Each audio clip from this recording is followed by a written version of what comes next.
Note விவகாரத்தில் பிரதமர் மோடியின் செயல்பாடு மிக சரியானது என்று வைகோ தெரிவித்தார்.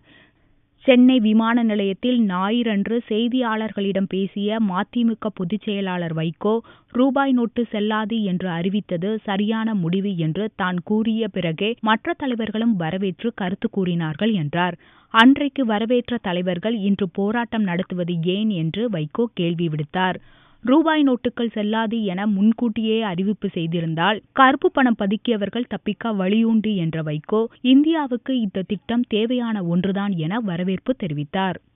நான் இந்த பிரச்சனையில் நான் ஒரு பொருளாதார மாணவன் என்கின்ற முறையில் இந்தியாவுக்கு இது தேவையான நடவடிக்கை என்று நான் வரவேற்றிருக்கிறேன். போராட்டம் நடத்துவது அவர்களுடைய உரிமை.